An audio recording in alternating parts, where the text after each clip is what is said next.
on a progressé, qu'on m'a présenté et introduit dans le monde, c'est que maintenant on fait des traitements avéro-guidés. Et j'ai parlé des deux techniques que j'utilise jusqu'à un certain moment, puis j'ai switché. C'était les aberrations cornéennes, puis maintenant les aberrations totales.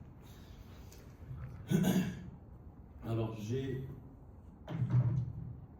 je n'ai pas d'intérêt financier dans cette présentation. Donc l'objectif c'est de régulariser finalement la cornée, ou plutôt c'est de traiter les aberrations, c'est de traiter la réfraction et les aberrations de l'œil. Et donc l'objectif, le kératocone, bon, on ne va pas se répéter, c'est un investissement de la cornée qui va générer des high order aberrations, des aberrations de haut degré, en plus d'aberrations de bas degré. Donc le cross-linking est utilisé pour stabiliser la cornée, mais il n'améliore pas la forme, de la cornée, il n'améliore pas les aberrations, il n'améliore pas la vision. Donc on a différentes méthodes, corneal reference, les aberrations de la cornée, ocular reference et aussi le ray tracing qui est aussi une forme d'aberrométrie totale. Donc quand je fais une PKR, j'associe toujours un cross-linking le même jour, si le cross-linking n'a pas été fait avant. S'il a été fait en EPI-OFF dans les 5 dernières années, je ne le refais pas. Mais s'il a été ancien, je le refais pour stabiliser ce qui reste de ma cornée. Donc l'objectif, c'est d'améliorer l'acuité visuelle corrigée. Parfois, on obtient des acuités visuelles non corrigées améliorées, réduire l'astigmatisme et régulariser un petit peu la cornée. Donc la méthode, j'ai fait d'abord une première étude sur 943 yeux kératoconiques que j'ai traité avec le MS39, où on a fait de l'aberrométrie avec le MS39, où je calcule sur le logiciel et je le mets sur le laser et je traite. Parfois je traite toutes les aberrations, parfois je traite une partie des aberrations en fonction de l'épaisseur, en fonction des kératométries recherchées. Parfois le traitement est centré, parfois je le décentre au besoin.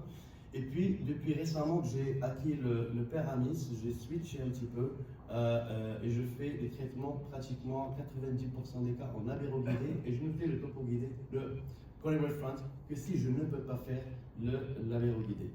Donc les résultats du corneal reference étaient très bons. Donc, on a de très très bons résultats. On a une amélioration de l'acuité visuelle. On a bien entendu un investissement de la cornée qui doit être correct.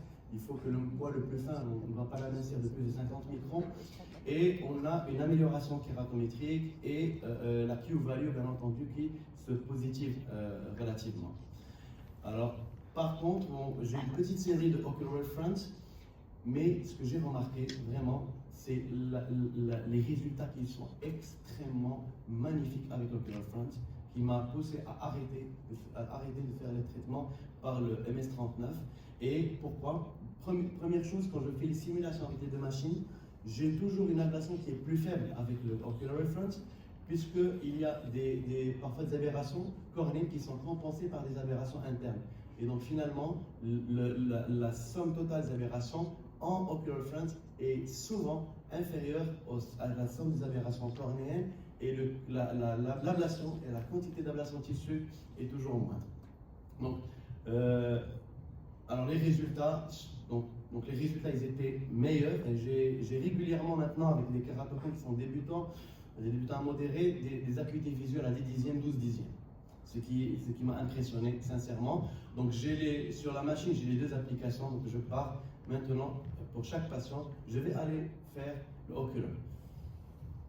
Alors il y a une amélioration fonctionnelle importante et le Wavefront Guided Parquet, donc on a une normalisation un petit peu des aberrations de l'œil.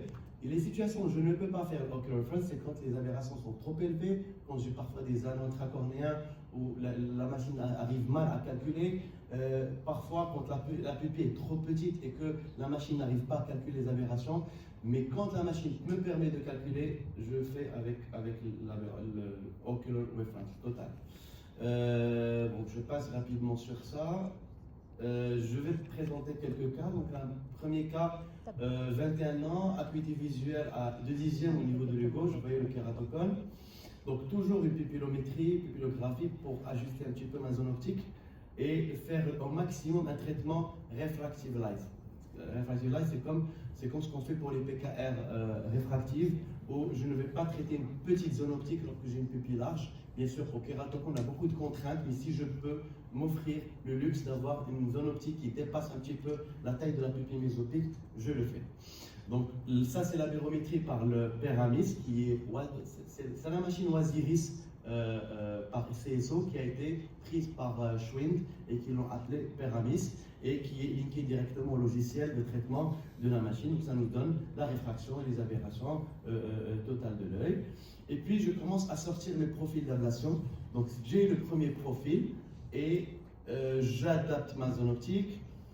Je vais voir les réfractions que j'ai, je prends l'astigmatisme qui m'a été donné par l'abéromètre et parfois je commence à jouer. Donc je choisis toujours trans PKR, je ne fais jamais de PKR manuel sur un kératocone. Pourquoi? Parce que la trans PKR c'est un double traitement. La PTK initiale, c'est une PTK, c'est comme le protocole de Crétan qui faisait juste une PTK et un crosslinking, ça donnait l'amélioration de la vision. Donc, c'est un double traitement. Laser pour raser un petit peu le sommet du cône. Et deuxième étape, c'est le traitement qui est avéroguidé. Donc, jamais de traitement avéroguidé sur kératocone en enlevant l'épithélium manuellement parce que l'épithélium est une lentille qui est irrégulière et contient des aberrations.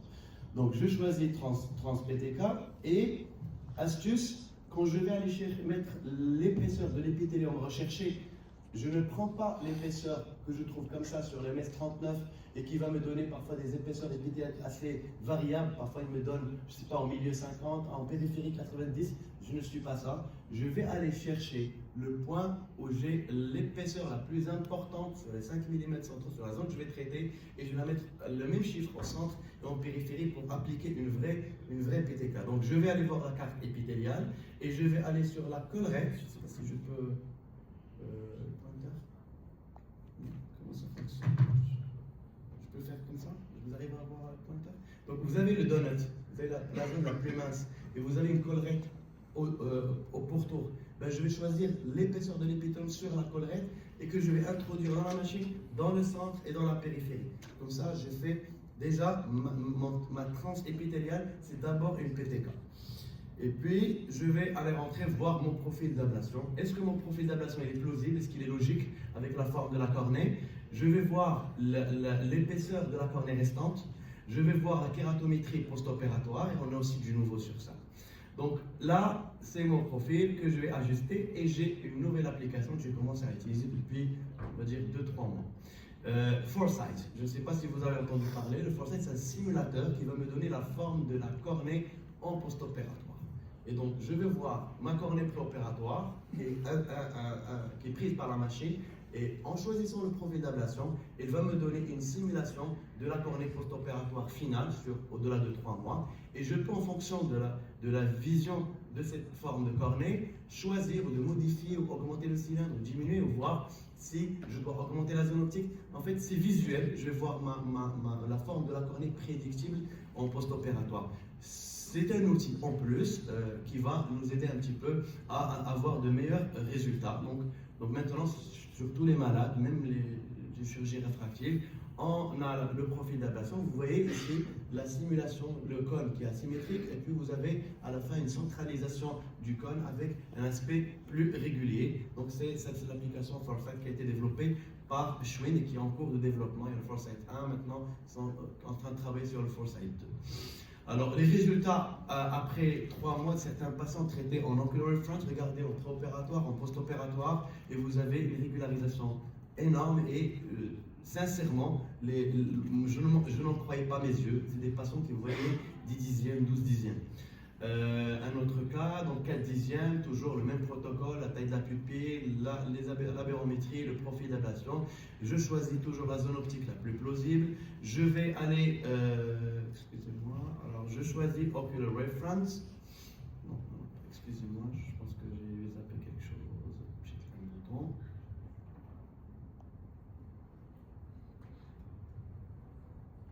Voilà. Ça nous a fait une révision. Alors, Peramis, donc Ocular Reference, et je vais aller mettre trans PKR. Toujours, j'insiste sur l'épithélium. Regardez, le choix de l'épithélium 60-60. Donc, je ne mets pas une différence entre le centre et la périphérie, et c'est extrêmement important. C'est une PTK de 60 microns et une PKR avéroguidée. Après, c'est foresight, avant-après, et j'accepte le traitement et je passe. Et j'ai une pyramide où je pourrais éventuellement réduire certaines aberrations. Donc le patient passe à 9 dixièmes. Donc d'autres cas, on pourra en avoir des dizaines de cas comme ça. Et le problème, c'est que parfois on n'arrive pas à mesurer les aberrations à cause d'une petite pupille. Et c'est à ce moment-là que je passe au traitement Corneal Refractive Guide. Je pense que j'ai fini ma présentation. Ça, c'est juste des cas cliniques et la méthode de calcul.